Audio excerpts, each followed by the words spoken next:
Netherland ಹತ್ರ ಯಾವುದೋ ಒಂದು ಊರು ಬರುತ್ತೆ, ಆ ಊರಲ್ಲಿ ಬುಕ್ ಮಾಡಿ ತರಿಸಿರೋದು. ಅದಕ್ಕೆ ಮುಂಚೆನೇ ತಂದು ನಾವು ನಾಟಿ ಮಾಡಿದ್ರೆ ಅದು ಕಾನೂನು ವಿರೋಧ ಆಗುತ್ತೆ. ಪಾಲಿ ಹೌಸಲ್ಲಿ ಪವರು ಅದು ಕರೆಕ್ಟಾಗಿ ಅದಕ್ಕೆ ಕೊಡ್ತಾ ಇರುತ್ತೆ. ಕಾರ್ಮಿಕರು ಇದಕ್ಕೇನು ಜಾಸ್ತಿ ಏನು ಅಷ್ಟೊಂದಿಲ್ಲ ಸರ್. ಒಂದು ಎಕರೆಗೆ ಬಂದು 3 ಜನ ಇದ್ದರೆ ಸಾಕು. ನಾವು ಈ ಫೀಲ್ಡ್ಗೆ ಬಂದು ಸುಮಾರು 30 ವರ್ಷ ಆಯಿತು. ಫಸ್ಟ್ ಜರ್ಬಾರ ಮಾಡ್ತಾಯಿದ್ವಿ.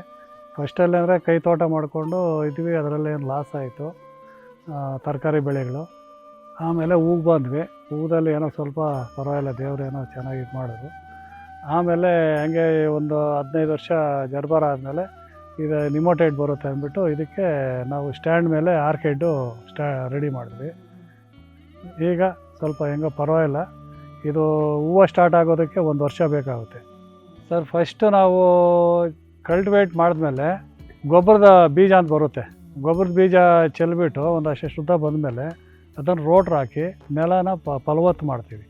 ಫಲವತ್ತು ಮಾಡಿದ್ಮೇಲೆ ಆಮೇಲೆ ಮತ್ತೆ ಕಲ್ಟಿವೇಟ್ ಮಾಡಿ ಅದಕ್ಕೆ ಹೊಂಗೆ ಹಿಂಡಿ, ಬೇವಿನ ಹಿಂಡಿ, ಈ ಹಿಂಡಿಗಳೆಲ್ಲ ಹಾಕಿ ಮತ್ತೆ ಕೊಟ್ಟಿಗೆ ಗೊಬ್ಬರನೂ ಹಾಕಿ ಲೆವೆಲ್ ಮಾಡಿಕೊಂಡು ಗಿಡ ನಾಟೋದಕ್ಕೆ ರೆಡಿ ಮಾಡ್ತೀವಿ. ಇದು ಮಣ್ಣು ಸೋಗಿದ್ರೆ ಇದಕ್ಕೆ ಆಗಲ್ಲ, ಅಲರ್ಜಿ. ಯಾಕಂದರೆ ಅದರಲ್ಲಿ ಮಣ್ಣಲ್ಲಿ ಜಾಸ್ತಿ ಕ್ರಿಮಿಗಳು ಅವೆಲ್ಲ ಜಾಸ್ತಿ ಇರ್ತವೆ. ಅದರಿಂದ ಇದು ಸ್ಮೂತ್ ಇದೆ ಬೇರು. ಆ ಬೇರನ್ನ ಕಾಂಡನ ತಿಂದ್ಬಿಡ್ತಾವೆ ಅಂದ್ಬಿಟ್ಟು ಅದು ಮೇಲೇ ಬೆಳಿತೀವಿ.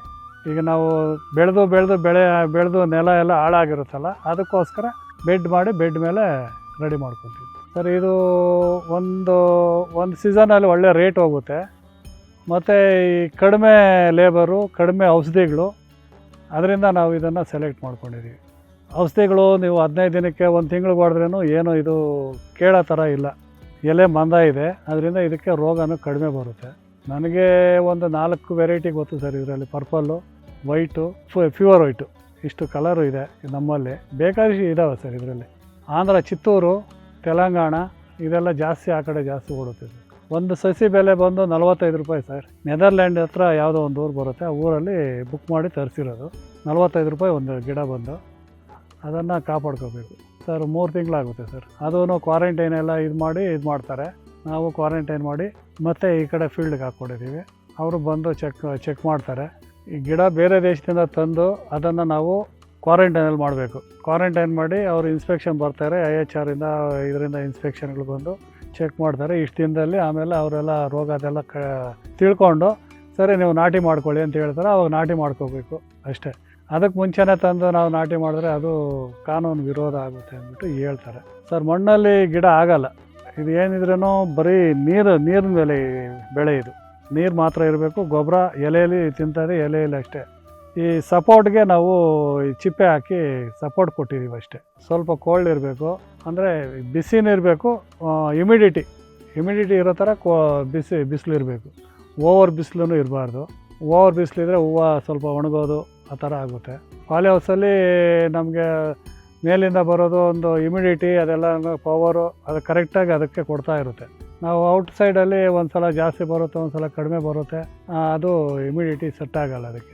ನಾವು ಸರ್ ಹಸುಗಳಿದ್ದಾವೆ, ನಾಟಿ ಹಸು ಇದ್ದಾವೆ. ಗೊಬ್ಬರ ರೆಡಿ ಮಾಡ್ಕೊತೀವಿ. ಇದಕ್ಕೆ ಹಾಕಲ್ಲ, ಬೇರೆ ಬೆಳೆಗಳಿಗೆ ಹಾಕ್ಕೊತೀವಿ. ಇದಕ್ಕೆ ಮಾತ್ರ ನಾವು ಇದೇ ಗೌರ್ಮೆಂಟ್ ಬೇಸಾಯನೇ ಅದೇ ಸ್ಪ್ರೇ ಕೊಟ್ಕೊತಾ ಇದ್ದೀವಿ. ಸ್ಪ್ರೇನಲ್ಲೇ ಇನ್ನೇನಿದು ಕೈಯಲ್ಲಿ ಆಗಲ್ಲ. ಇದು ಬರೀ ಸ್ಪ್ರೇನಲ್ಲೇ ತಿನ್ನೋದು, ಸ್ಪ್ರೇನಲ್ಲೇ ಎಲ್ಲ ಇದು. ರೋಗಗಳು ಬರೋದು ಕಡಿಮೆನೇ, ಕೀಟನಾಶ ಅದೂ ಕಡಿಮೆನೇ.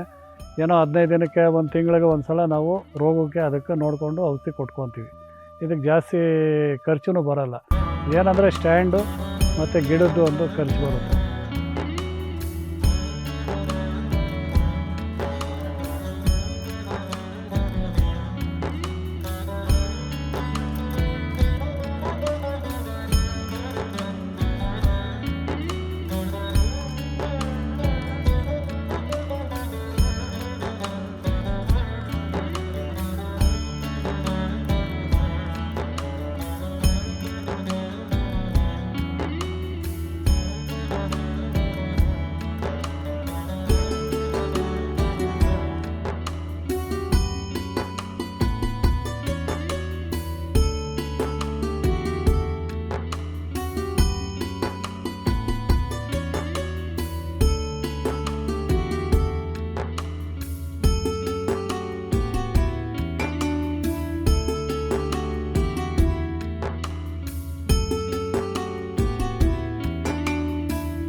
ಇದು ಸಸಿ ನಾನು ಲೆಕ್ಕ ಹಾಕಲಿಲ್ಲ.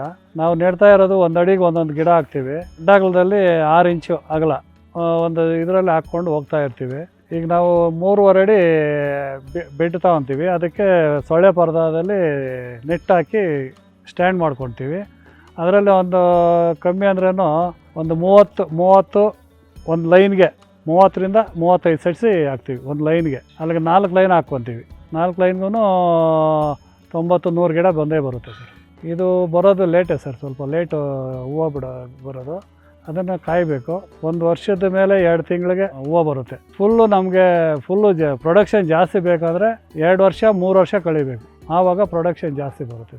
ಖರ್ಚೆಲ್ಲ ಅಷ್ಟು ಬರುತ್ತೆ, ಅಂದರೆ ಮೇಂಟೆನೆನ್ಸ್ ಕಡಿಮೆ. ಖರ್ಚು ಜಾಸ್ತಿ ಬರುತ್ತೆ ಫಸ್ಟಲ್ಲಿ ಸ್ಟಾರ್ಟಿಂಗು, ಆಮೇಲೆ ಕಡಿಮೆ ಬರುತ್ತೆ. ಆದಾಯ ಮೀಡಿಯಮ್ ಆಗಿ ಅಲ್ಲಲ್ಲಿಗೆ ಸರೋಗ್ತಾ ಇರುತ್ತೆ ಸರ್. 1-3 ವರ್ಷ ಕಳೆದ ಮೇಲೆ ಆಮೇಲೆ ಆದಾಯ ಸ್ವಲ್ಪ ಬರುತ್ತೆ ಸರ್. 15 ಒಂದು ತಿಂಗಳಾಗ್ಬಿಡುತ್ತೆ ಸರ್. 15ರಿಂದ 1 ತಿಂಗಳವರೆಗೂ ಹಾಗೆ ಇರುತ್ತೆ. ನೋಡ್ತಾ ಇರ್ತೀವಿ, ಗಿಡ ನೋಡ್ತಾ ಇರ್ತೀವಿ, ಅಬ್ಸರ್ವ್ ಮಾಡ್ತಾ ಇರ್ತೀವಿ. ಅದಕ್ಕೇನು ರೋಗ ಬಂದಾಗ ಇದು ಮಾಡ್ತೀವಿ ಅಷ್ಟೇ. ಇದಕ್ಕೇನು ಸಡನ್ನಾಗಿ ರೋಗ ಬರುತ್ತೆ ಅನ್ನೋದು ಏನಿಲ್ಲ. ಇದಕ್ಕೆ ಕಾರ್ಮಿಕರು ಇದಕ್ಕೇನು ಜಾಸ್ತಿ ಏನು ಅಷ್ಟೊಂದಿಲ್ಲ ಸರ್. ಒಂದು ಎಕರೆಗೆ ಬಂದು ಮೂರು ಜನ ಇದ್ದರೆ ಸಾಕು, ಇಲ್ಲ 4 ಜನ ಇದ್ದರೆ ಆರಾಮಾಗಿ ಕೆಲಸ ಮಾಡ್ಕೊತಾರೆ. ಕಳೆ ತೆಗಿಯೋದು ಅದಕ್ಕೇನು ಕೆಲಸನೇ ಇರೋಲ್ಲ. 4 ಜನ ಇದ್ದರೆ ಆರಾಮಾಗಿ ಕೆಲಸ ಮಾಡ್ಕೊಬೋದು. ಪೂರ್ವಿಕರಿಂದನೂ ನಾವೆಲ್ಲನೂ ಕೃಷಿಯವರೇ. ಈಗಲೂ ನಾವು ಅದನ್ನೇ ಕಂಟಿನ್ಯೂ ಮಾಡ್ಕೊಂಡು ಬರ್ತಾಯಿದ್ದೀವಿ. ನಮಗೆ ಈಗ ನಮ್ಮ ಮಿಸ್ಸಸ್ಸು ಸಹಾಯ ಮಾಡ್ತಾರೆ. ನಮ್ಮ ಮಗನೂ ಈಗ ಅದೇ ಓದಿರೋದು ಅದೇ. ಅವನು ನಮ್ಮ ಜೊತೆಯಲ್ಲೇ ಕೆಲಸ ಮಾಡ್ತಾನೆ. ಬೇರೆ ಕಡೆ ಕೆಲಸ ಮಾಡೋದಕ್ಕಿಂತ ಇದೇ ಸಾಕು ನಮಗೆ ಅಂತ ಹೇಳ್ಬಿಟ್ಟು ಇದಕ್ಕೆ ಬಂದಿದ್ದೀವಿ ಸರ್. ಇದು ನಾವು 4 ದಿನಕ್ಕೆ ಒಂದು ಸಲ ಕಟ್ ಮಾಡ್ತೀವಿ.